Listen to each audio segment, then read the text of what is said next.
Hello, everyone, and welcome to the IALD Business Owners Webinar, Are We Remotely Productive? My name is Joe de Guzman, and I am the Senior Certification Coordinator for the IALD, and will be moderating this session. Now, let me introduce you to our speakers. First, Dawn Hollingsworth, IALD Fellow, CLD, LC, and she's a principal of Darkhorse Lightworks, LLC. And second, Steven Rosen, IALD Fellow, Principal and Creative Director at Available Light. Dawn and Steven, take it away. Thank you, Joe. I believe I was muted. I was speaking to everyone. I believe you were. But I'm not anymore. Hello out there in webinar land. Let's start again. I wanted to start today, first by being unmuted, and second by saying that I am thankful. The team at Available Light has been nothing short of remarkable. In the face of adversity and cramped personal quarters, they have continued to serve our clients and each other without missing a heartbeat. My colleagues are remarkable, and I am grateful. I also wanted to publicly state that Dawn Hollingsworth is a lighting industry treasure. The skill, creativity, and passion she brings every day is nothing short of inspirational. We're all lucky to have Dawn in our lives. And I wanted to say thank you to you for joining us. At no time have we needed each other more. In the face of this extraordinary and existential societal crisis, we have much to learn from one another, and together we will grow stronger and wiser. What Dawn and I have for you today is as much about maintaining a healthy mental attitude as it is about how we might consider conducting our professional lives in the shadow of COVID-19. The presentation we put together is relatively short. Our goal is starting a virtual conversation among us that we hope will continue for many months to go. With that, Dawn, take it away. Thank you, Stephen. And I just have to say, thank you for your kind remarks. What inspires me is this organization and all of the people in it, the staff. And I gained so much from this that it's always a pleasure to give back, and I'm here. When Steve and I started putting this together, it was I started thinking about, well, what can I use as sort of a metaphor, and in times of challenge, there's always that ubiquitous kind of glass half full or half empty, and so I started thinking about that and trying to find new ways of thinking about the glass. And so, yes, it's a fact. The glass is half full and it's half empty. But if I was an optimist, I would say there's clearly room for more. If I were a psychologist, I would maybe ask you, how does this make you feel? If I were an engineer, I would say the glass has overall 50% efficiency. An artist might say the water doesn't complement the air above it. Your accountant would say the glass is 50% in the red. The philosopher might say, well, how do I really know the glass is there? And then, of course, we all have to have the lawyer who says, well, what do you want it to be? So I decided that, you know what, no matter what you think about the glass is refillable. And that's how I'd like us to see the coming months, is that all of this that we're seeing now, and all of the feelings and all of the stuff that is coming to light, we have opportunities. But, some of us are going to say, I can't keep calm. I have a lot of anxiety over what's going on. How is this going to last? How long is this going to last? How long are we going to be locked down? Well, obviously, a pandemic doesn't follow a schedule, and things are changing daily, and numbers are changing daily. And I would advise everyone to limit your time watching the news. There's an overabundance of news, and the news obviously has to fill a lot of space. So I do personally, I try to watch what's happening in snippets, but I try to limit that. This, of course, is a Black Swan, and if any of you were in the presentation that David and Barbara did last week, Barbara mentioned the Black Swan, and if you haven't heard that term, the swans are typically white, and the term comes from the idea that if you've never seen a black swan, you can't possibly imagine it. And it's the metaphor that describes unexpected events of enormous magnitude that lie outside of regular expectations and that they carry an extreme impact. So this, of course, is a black swan, although some people have even found evidence of this was predicted. And yet, when times are good, we don't always prepare for that downturn.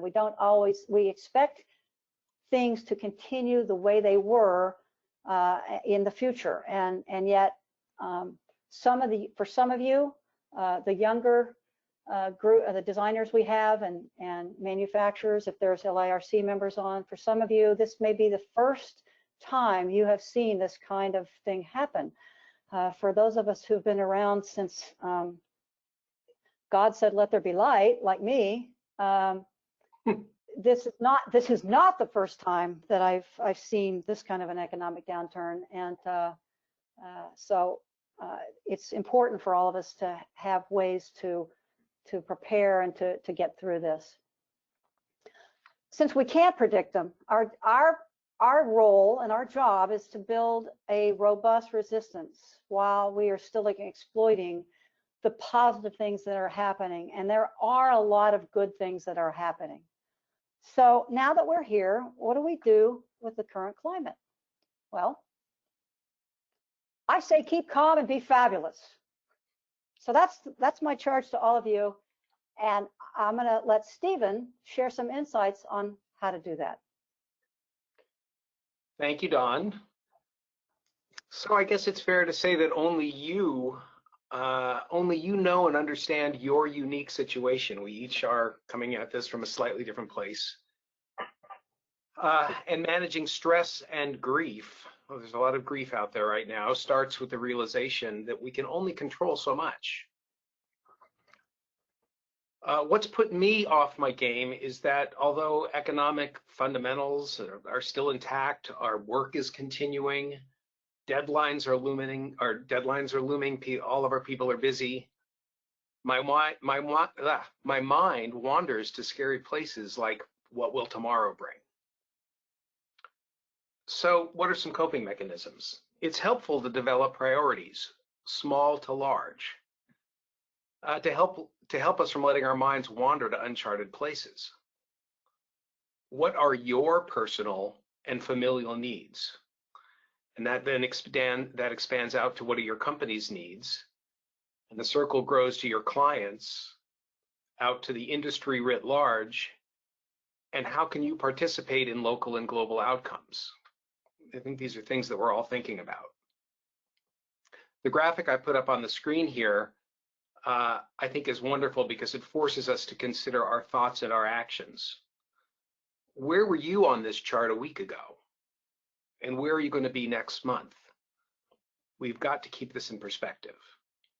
Our recovery is going to take a long time. There's going to be many months of discovery, hard work, and perseverance.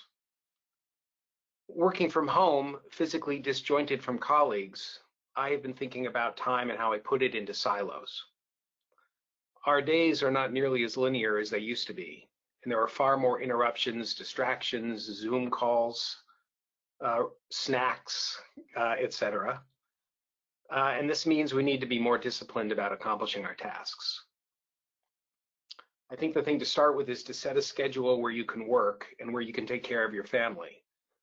My wife, who is also our CFO, and I have been sharing the same small office, and it's been very tough because when we're both on the phone, it's been hard for us to concentrate on our own work. So we've now set up 2 separate offices so we can continue to be productive. You need to be flexible with work and family, as Dawn was saying, and if something's not working, try something new. We have to stay fabulous. Dawn, could I have the next slide? This is a shot of our team working and goofing off. Learning to work remotely means keeping things light and positive as much as we can. However, as a business owner, I do equate productivity with profit. But perhaps the term productivity needs to be broadened and made more sympathetic to the times that we're currently living in. So how do you keep your team upbeat keep your team with an upbeat mental attitude while we're all in isolation lockup? If I've learned anything over the last couple of weeks, it is how important collaborative top to bottom problem solving has been. At Available Light, we have daily morning designer huddles to map out priorities for the day ahead. What's happened more recently than before is that there's been an enormous amount of project cross-fertilization that goes on, and it's been an absolute blast. From the youngest staff member to our most senior people, everyone is pitching in at a high level and on more than the projects to which they're assigned. Better work is happening because more people are invested. This has been a great lesson to learn. I've also been asking myself if our standard operating procedure is going to be our future operating procedure. Because we have 4 studios, we are already set up with great tools for virtual collaboration, and we are learning to push those pretty well and serve our needs. But now I know I had put too much emphasis on central office locations and folks coming into the studio every day. People are functioning fantastically remotely. Over the years, I've learned I do not need to curate a lot of the internal conversations that go on at the office. I think our structure encourages creative thinking and gives people the tools they need to enjoy success. And I'm hoping that these same conversations are going on over Slack and the email and the various ways that we communicate with each other.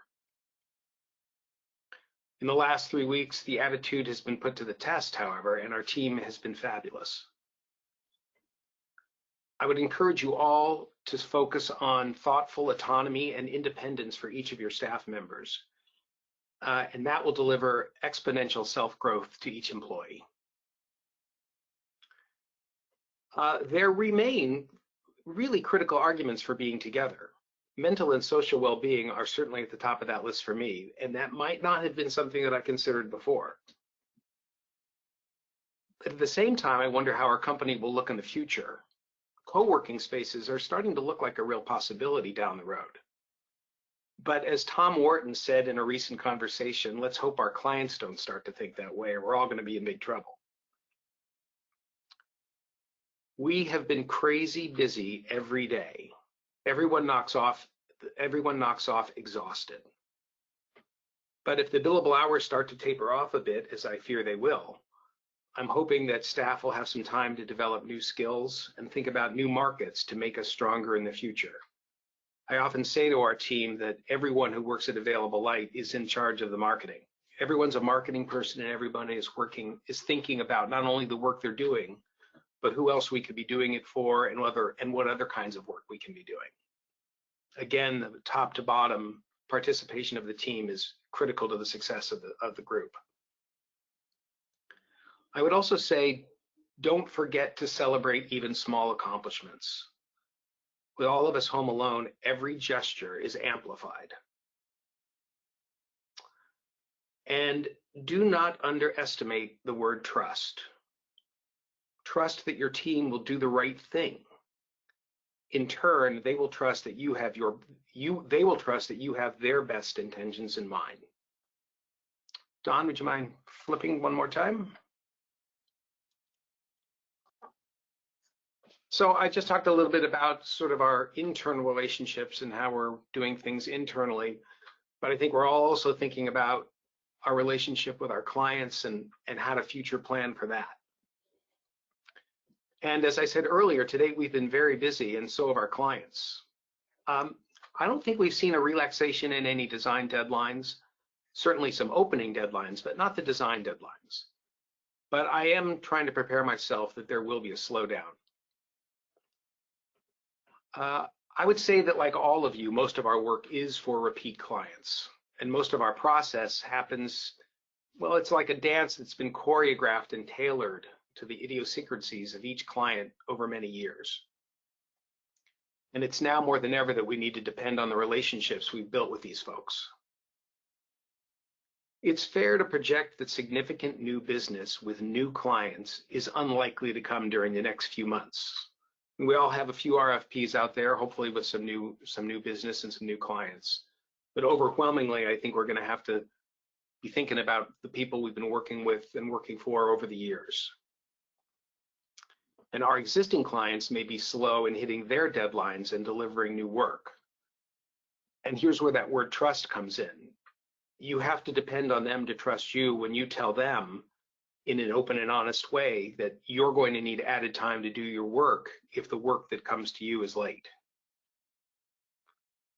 You won't go wrong reaching out to your trusted clients and sharing both war stories and a kind word. Our clients are as hungry for a compassionate ear as we are. And finally, although we're not doing it at the moment, use your camera. Even if it's only to open the conversation and say hello to people you're talking to in the outside world. Make eye contact and don't forget to smile. Dawn? Thank you, Steven. I also want to reiterate that what Steven was saying is by using your camera is that social distance doesn't have to mean social dysfunction. So, but I do want us, just as you saw sort of the little technology glitches and maybe when we started, is that the relationships have to be more important than the technology. And so we all can get caught up in the technology, and yet we have to think that it's really about the relationship to begin with. And that goes for employee and coworker relationships as much as client relationships. So constantly building design teams that, as Steven was alluding to, that cross-pollinate across the company or locations or associates is really good. And but if you're a sole proprietor, you know, that's going to be a little bit hard. If you are by yourself, that's harder to do. Whereas in multi-location companies, you know, maybe this is a way to improve communication. Because there wasn't always enough time to collaborate. It was always I hear that, oh no, I don't have time to do that. I'm too busy. I've got a deadline. But you know, there are always ways to reanalyze productivity, and that's kind of what this is about. Is sort of really looking and examining our own productivity, and I think it can mean a lot of different things in creative fields. We're not. I mean, for those manufacturers that may be on the call or listening, you know, they have a very defined, you know, input and output measurement to say, oh, you know, we can define we made more widgets, but you know, creative fields don't have those kind of measurements as easily. So I think that's important, is that we allow ourselves to maybe redefine. You know, maybe I wasn't as productive today as I wanted to be, but did I get something done? Did I get anything done? And allow yourself to celebrate that small win, like Steven said. And to reiterate too, is reassessing how you allocate your time. You're not going to be able to sit down at your desk and do the same sort of 8 hours.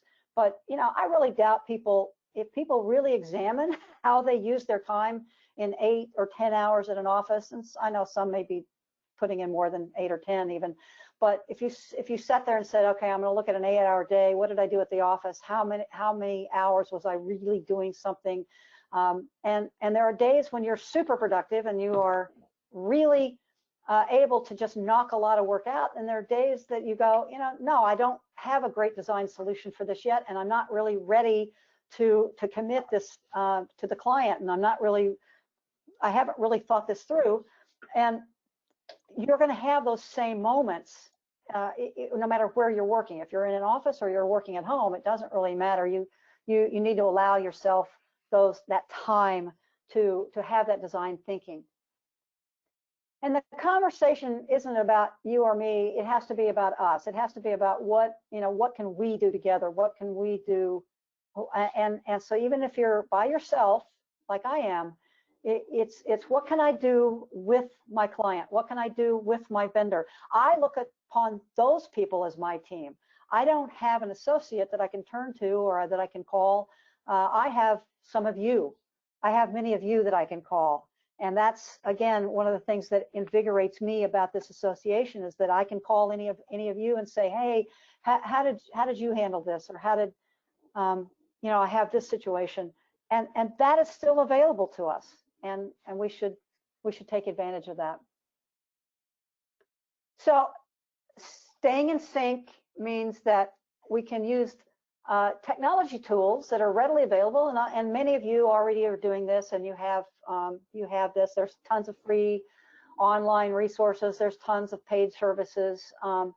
But again, I reiterate that every meeting doesn't have to be the whole team.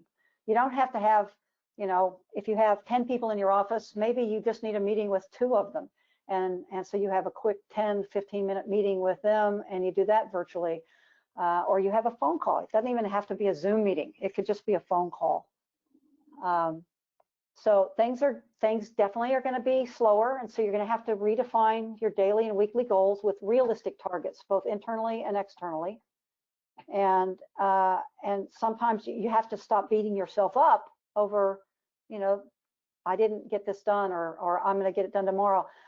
It's getting into a rhythm of learning how to work remotely and maybe learning how to work at home.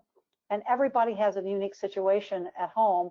Some might have kids at home, some might be by themselves, some, you know, everybody's got a different situation. And it's funny, when Steven mentioned a minute ago about he and Susan had to move into separate rooms. My wife has worked at home for 28 years, and she's a master at it, very disciplined about setting her boundaries up. And one of the keys is we get up every day and act like we're going to work. And if you stay in your pajamas, you're gonna never feel like like you're really at work. So you get up, you take a shower, you have breakfast, you do all the things you would normally do, and then you sit down and you try to get some work done. But I think that having, you know, 6 great hours or 5 great hours of something really productive is better than 8 hours of sitting around and not getting as much done. And so I think you have to redefine those targets. And as Steven mentioned, again, and we've said a couple times, celebrate those small wins.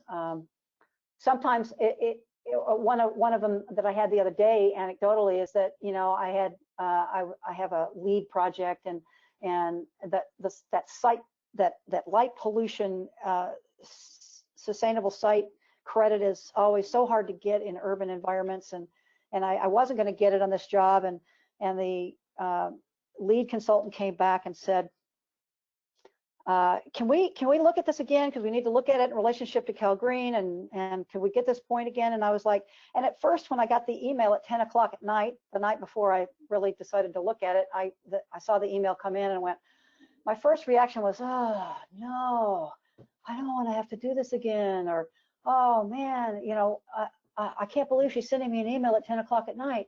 And I decided, look, just deal with it in the morning. That's fine. Don't feel the urge to respond to everyone who's out there working at home that are sending emails at 10 o'clock at night. Don't feel like you have to respond to that. So, and the next morning I got up and I sat down and looked at it and said, you know what, I'm going to look at this again. I'm going to see if there's any way we can get this credit, because I didn't think we could. But I re-looked at it, and I re-examined my calculations, and I went through it again, and sure enough, the extra hour that I spent on it means that now I'm going to get the credit, because I had missed something the first time. And that's very typical of what happens when you don't have another set of eyes. I don't have someone to proofread my work. So I was really happy in that case that I had this time to be able to go through, and because now I'm going to get the credit, and we weren't before. So to me, that was worth the whole day. That was like, wow, what a great win that is. So, and remember, if you're an owner, remember that you have a team of diverse individuals with different talents, and each one of them has a unique working style. And sometimes, you know, it might help in this situation to team different people up on a project that you might not have thought about. I had a philosophy when I was hiring a lot of employees. At one time I did, that I would hire in divergent pairs, and so that means that I would hire a technical person at the similar time that I would hire an artistic person, and I would pair them together on the same project so that they could their strengths would offset each other's weaknesses, and that they could learn from each other. So that's something you might want to think about in terms of your work plans or your project structures. And the other thing is, oh my God, ignore most of the online advice that leads to micromanagement. If you are a manager, a project manager, or a business owner, or you're leading the team, you can just try, because we're remote, you can try to overmanage, and you have to trust. It goes back to the trust. You can overmanage and lead to micromanagement, and micromanagement, nobody wants that. So that's a real detrimental management style that we all want to avoid. If this is new to you, then maybe some of this advice can be helpful, but you really got to be careful, because one of the first things is over-communicate, over-communicate, and over-communicate. And I think that you can over-communicate. We can also get Zoom, what I call is potentially Zoom fatigue.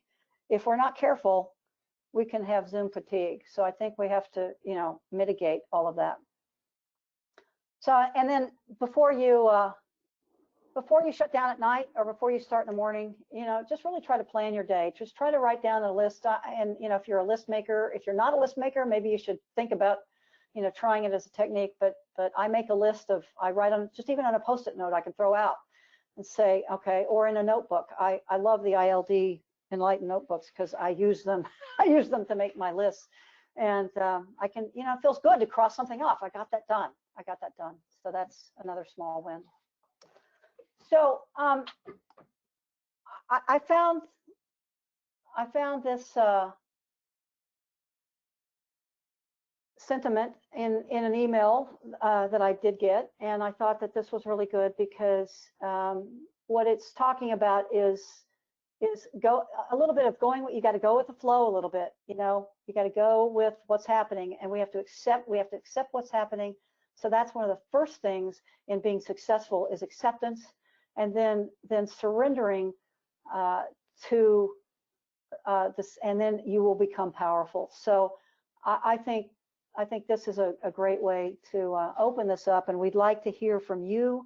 We'd like to hear your thoughts, and so now we're going to open the questions up and our comments. It may not be questions. You may have a tip that you want to share with everybody, and we'd like to hear from you. So Joe? Yeah, if you'd like to ask any questions, again, as a reminder, go to the chat function on the top right of your screen. At the bottom, click on everyone, switch that to organizers or ILD staff so we can get that directly to us. But we do have some questions. Give me 1 second while I bring those up. So these are, it's this kind of the same question, except they're opposite. So let me read them. I'm having trouble setting boundaries with my kids, also as my kids at home, and it is distracting when they interrupt me. The opposite is I'm alone all day, and even though I can talk on Zoom with coworkers, it's very hard to stay motivated. So how would you cover both of those scenarios? Okay. Dawn, you want to go first? Yeah, those are both excellent questions. And again, you're in a unique situation. Well, first, I would say, setting boundaries with your kids. One of the things that when my wife and I were working in the same room, we ended up doing the same thing. We ended up moving to separate rooms in order to save the marriage. But if you're all in the same room and you have to do, one of the things we did was I would put on a hat, and I would say, okay, when I have the hat on, I need to be able to focus. So it's setting those boundaries and saying, and maybe it's a schedule. It's like this, this image here on the screen is like, all right, from 9 to 9:30 or 9 to 9:15 or whatever, I'm going to do this, and setting a schedule for your kids. Your kids have to be in school. They have to be doing something, and again, taking that time at night to create the activities for the next day with them, and saying, okay, now you guys are going to do this, and I'm going to do this, and I'm going to put my hat on. And if I've got my hat on, you know, I need to focus on work. So trying tricks like that, or trying sort of some techniques like that, and then if you're alone, I would say, again, making those lists and saying, what do I, and looking at it and saying, what do I want to get done today? What do I need to do to feel good? And it's okay to set a schedule and say, all right, I'm going to sit down at my desk at 8:30 or whatever, and then I'm going to take lunch. And take your lunch. You know, take your lunch and read a book and do something for yourself, and take that time, and then sit back down and say, okay, what else do I need to get done? And I'm gonna do some research on this design problem that I have, or I'm gonna, and you may not ultimately get that detailed sketch done, but you're gonna get the research done. And so you just have to find ways to say, I am going to be fabulous. And how am I going to be fabulous? I'm going to be fabulous because I'm gonna do it. So I don't know, Steven, if you want to add anything to that. I think all I would add to that is cardio. Some of us are lucky enough to be able to go outside and take a walk, run around the block, clear our heads. Some of us live in small apartments in New York City and are not comfortable going outside. But you have to take your headset off, walk away from your computer, and do something that gets your heart pumping. And it's amazing how perspective changes when you let a little bit of all that stress that had been growing in your shoulders for the last hour or so, just kind of fades away, and you get this new attitude like, okay, now I'm going to sit down and I'm going to attack this in a much better state of mind. Okay, great. We do have some questions rolling in. Have you learned anything about your organization working remotely that you anticipate keeping when normal, or at least the new normal, returns? Well, I have, and I think as I said partly in my presentation, I am really rethinking at least how I think the company should run day to day, and who should be in the office day to day.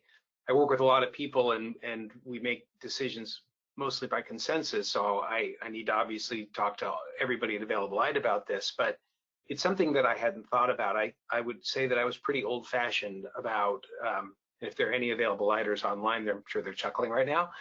I was a little old-fashioned about really thinking that in order to be productive, in order to do good work for our clients, we needed to be in the same space. And this has forced me to learn that how we get together, how we do our work, in terms of remote versus in the office, is really kind of made my head spin around. That's been the single biggest thing. And then the other thing that comes to mind is I wonder about what markets we haven't been in, that we should be in, that might be even more diverse than the work we do now, so that if one thing kind of lets go, maybe there's another field. Like, for instance, we don't do a lot of government work. And the government work is the kind of work that stays pretty much solid through even these kinds of crises. So just how do we expand our horizons and change the look of the company a little bit? Okay. All right, next question. Steven mentioned that everyone is now a marketer. Same for the lighting manufacturers. How are the manufacturers able to help the designers work in this new way and be partners in this time? Well, that's it's funny. I have always considered the manufacturers my partners in our entire work process, and so I would say that anything we can do to celebrate each other in our talks. I think one of the things that Dawn and I have been talking about while we were putting this together is how we have been inundated by emails from manufacturers basically telling us, well, we're in business, we're still fabulous, and come and buy stuff from us. And I think that message in many ways has not rung well with the people who have been receiving the emails. But if we focus on community and we think about ways to pull us all up by our bootstraps, a collaboration between the designers and the manufacturers, and how we're working together, how we're succeeding together, that could be a very positive step forward. Dawn, do you have any? Yeah, I would agree, and I think that we have all gotten emails that you've received in a positive way from manufacturers, and some that have just again looked frankly self-serving. And it goes back to the comment that we made about it, the conversation is about us. And so I think it's important for the manufacturers to make the conversation about all of us. And I think that they think that they're doing the right thing, obviously, but certainly their social media departments are working overtime remotely, that's for sure. But in saying, hey, we're still here, we're able to ship. Well, the ones that are maybe putting out educational webinars that are taking advantage of that, that might be a better approach. But again, I worry about everybody jumping on that bandwagon and wanting, and you can only do so much. You have to limit your time, and that's again setting boundaries about, okay, how many webinars am I going to do this week? How many am I going to, I can't just sit here. My boss doesn't expect me, Steven doesn't expect me to work, to just sit here and watch webinars. So it's being reasonable about that. And but I do think those are potentially good tools. So it's just a matter of us trying to find a way to make that reasonable in terms of the time. Yeah, and if manufacturers were to include their clients, which happens to be the specifiers, that would be a wonderful way to kind of present ourselves in a united front. Yeah. All right, great. Next question. The chat medium, Skype, Slack, Teams, etc., have been great for staying in touch with my coworkers, but has also become a near constant interruption throughout the day. I'm worried they'll mute that if I mute the alerts and stop responding quickly, it looks like I'm not at my desk working, but I'm finding it difficult to get good chunks of productive time. How do I set boundaries for that? Boy, that's a super good question. I think you have to treat it just like again, like I did with the email that came in at 10 o'clock at night from the lead consultant. I could have sat there and gone back to and because I'm at home, I could have said, oh, I got to go back to the desk and sit down and try to respond to this. Say, no, I'm not going to look at this until the morning. And like email, you have to, even at work, when you were normally sitting at your desk at work, you have to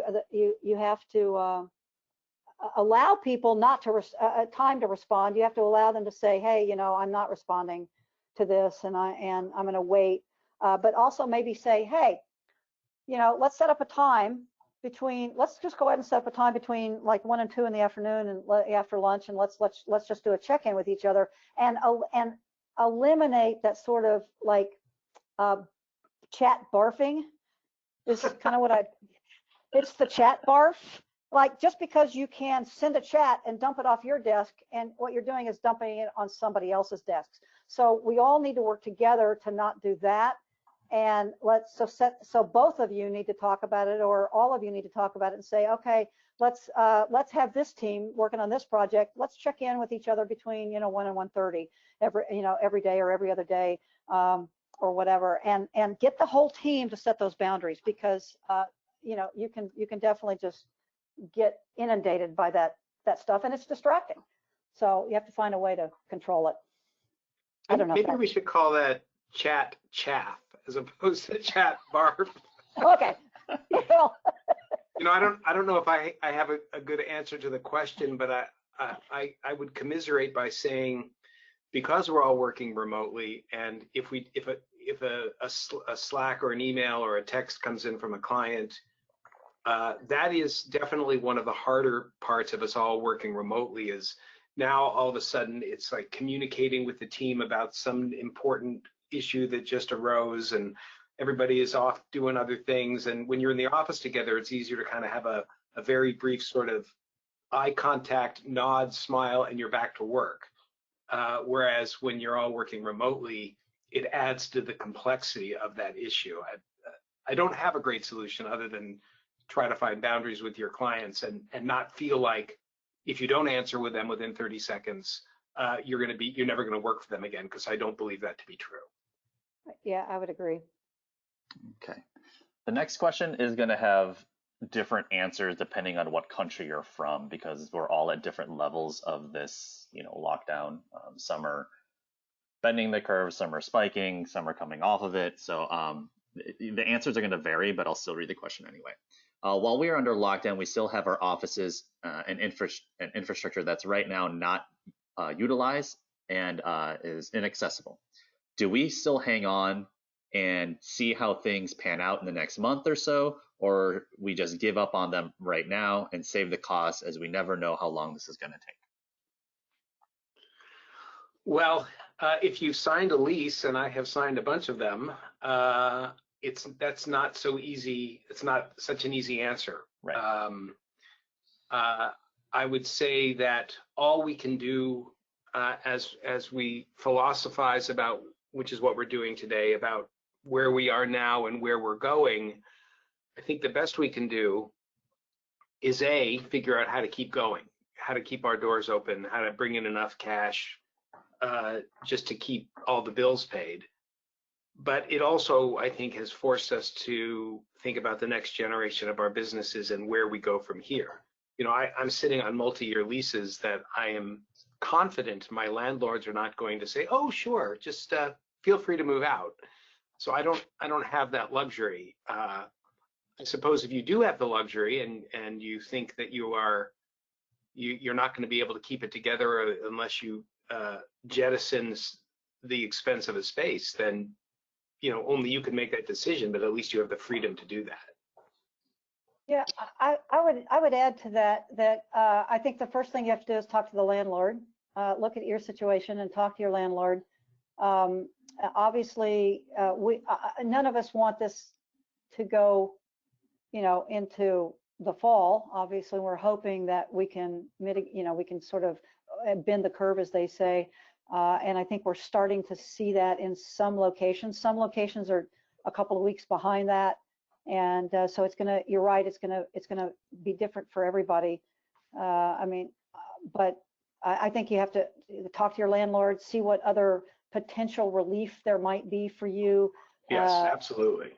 In terms of even government support, there may be government support in different countries that could help you with a bridge loan or something of that nature.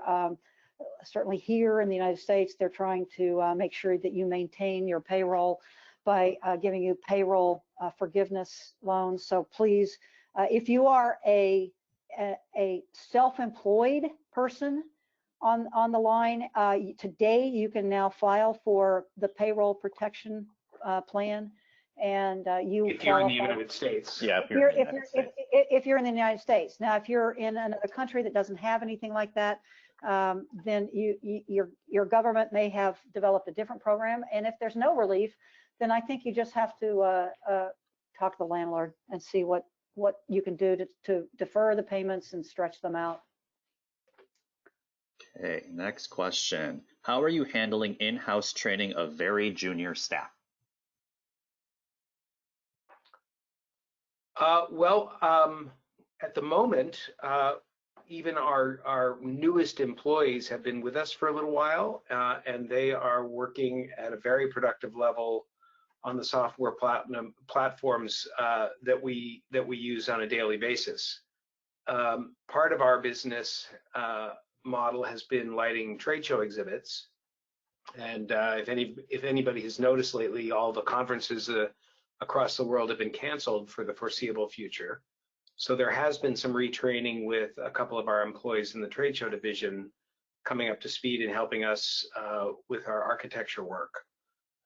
And we've always had a bit of a process in place for people being trained new skills, and there's always been a lot of participation by younger staff training even younger staff than they are. And I would say that that's all still well in place, and there's been a lot of generosity back and forth with people to make sure that if they don't have the skills they need to do a particular task, they know who in the company to call who can help them with that. And that I would say that that hasn't changed from before COVID-19. I would say that process is still in place and is still working well. Dawn, did you have anything to add? Well, yeah, I would just say again, I think we mentioned earlier that it kind of goes back to my divergent pairs philosophy that maybe somebody needs, you can team people up and say, hey, do you guys have something you want? Do you guys have some software you want to know better? You want to learn better? Because there's so many free online resources today, and there's so many training programs that you can get that are actually free. But encourage people to take those, and encourage people to do those, and assume that that's part of their learning. I mean, if somebody wants to take some free Photoshop or free, whatever, that should be part of their workday, and it should be something that's encouraged for them to continue to develop their skills. But mentoring is team them up with somebody that's older, that may not, that's more experienced, that may not be even on the project they're working on. You can team them up with somebody else. And you can also reach out to IALD members, other IALD members, for help. All right, next question.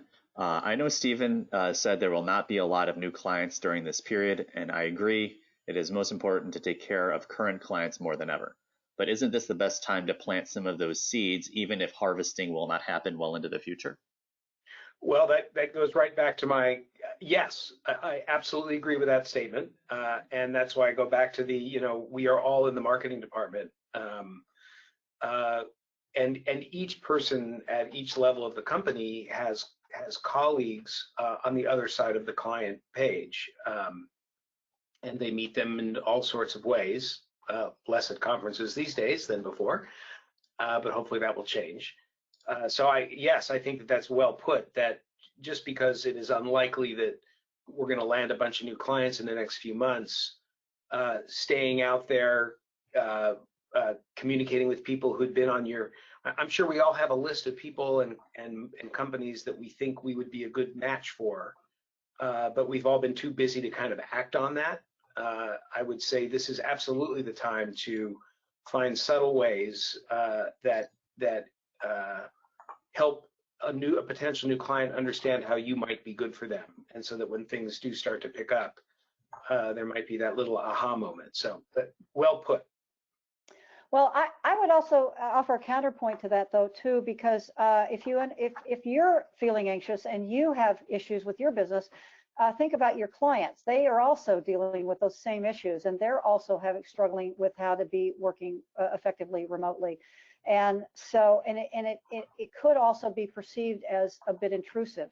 So I think you do have to be careful about approaching new business, but the way to probably make that a success and not an offense is to just make it about them, and as you normally would, but to really emphasize, finding some way to help their business.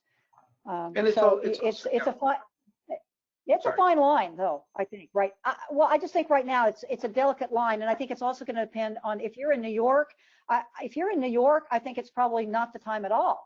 If you're in Dallas or some other place that maybe doesn't have the kind of concentration or the kind of hotspot that New York is, maybe you can make approach, or if you're in a country that is not seeing the kind of cases saturation, then maybe you should go ahead and approach new clients. And the other thing is and we certainly have been working on this internally, is that's what social media is so good about. If you are communicating to the outside world about either educational things or successes that you've had, or things that are just going on in your company. People, those kinds of things do show up in other people's feeds. So, I think the worst thing you could do is become a hermit and shut down during all of this. You need to stay lively and attentive, and you need to stay part of the conversation and part of the community. All right, I'm going to end on a tough one. Great. Awesome. How much information, especially financial, do you feel should be shared with staff? Well, Steven. Dawn, what do you tell yourself? Yeah, I'm gonna let you answer that.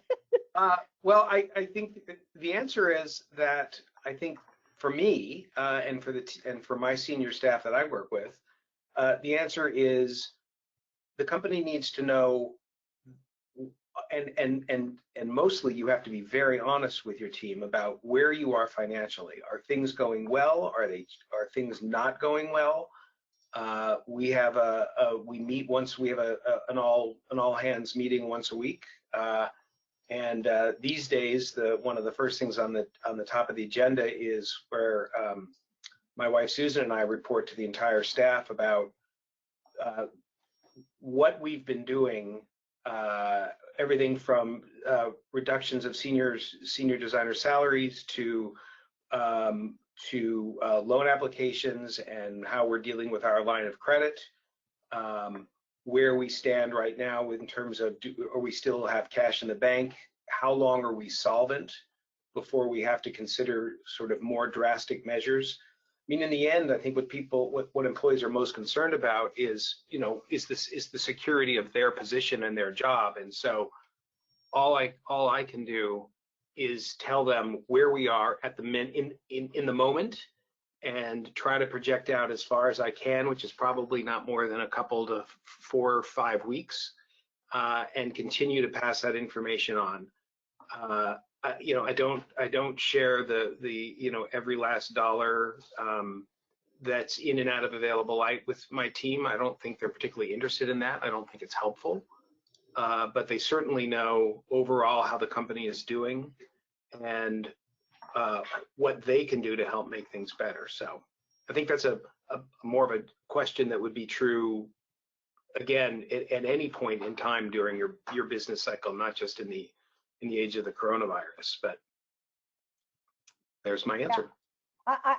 I would agree with that. I think that you have to be honest with people, and it's the worst thing you can do, I think, is to hide information or not convey enough information that people feel safe and secure. And if you're not being transparent enough, they'll know. They'll know because you've hired intelligent people. They're all educated. That's right. They're all educated. They're all and information, and they taught, and they certainly can get information on the web, and they know So you've got to give your staff credit for being intelligent, and they're going to know. So honesty is going to be the best way to go. We're trying to kind of spitball long-term plans based on things not going well over the long haul, and we're still figuring that out. We're still trying to take it one day at a time and figure out how long we can go before we have to change course and do something more drastic than what we're doing now. All right, yeah. I'm going to end on a positive note because Excellent. I feel like everyone needs it, right? How are you two staying sane? Share, elaborate. You know what? I am, for me personally, I am trying to do as much as I can to learn something new every day. I do try to take advantage of some of these webinars. I do try to, and even if it is product based, so the really best ones are videos that are under 15 minutes. But I am trying to learn something new. I'm trying to learn new skills. I'm trying to be better, constantly better at what I do, trying to find new ways of doing something. And so I think if you're learning and you're approaching it that way, then you've got to feel good at the end of the day about I made progress. I made progress doing what I need to do, and that feels great. Well, I agree with Dawn completely, and we talked already earlier about celebrating even the small successes. I stay sane by also, as I said earlier, the morning huddles we have where people are really, before we get to the business of the day, we all talk about how we're doing and what concerns are, how people's families are. One of our employees comes equipped every morning with some fun fact that is usually completely out there and has nothing to do with anything, but it's something that keeps, I look forward to that every morning. So it's the small victories. It's the camaraderie that we have developed over electronic measures that makes me think that when we come out of this thing, we're just going to be stronger for it. Awesome. Well, we're right on time. So thank you so much to the attendees for joining us today. Thank you to Steven and Dawn for putting on this webinar today. Again, you'll get the slides. We'll send those out to you. And then if you missed any part of this, maybe the beginning, or had to step away for a little bit, we will be posting this on the IALD YouTube page. So thank you again. And Joe, there is a slide of these resources, and yes. You'll get those with the slide deck. So there are some resources that I thought were not so over. When I said ignore all the advice online, I did find some. I did find some decent advice online. So there you go. And no, again, and approved. We did. So thanks again. Thank you to the IALD for having us, and we wish everyone well. Be well, and take care of yourselves. Thanks, everybody. It was a treat to talk to you. Thank you, everyone. Have a good rest of the day, evening, afternoon, wherever you are. Thanks.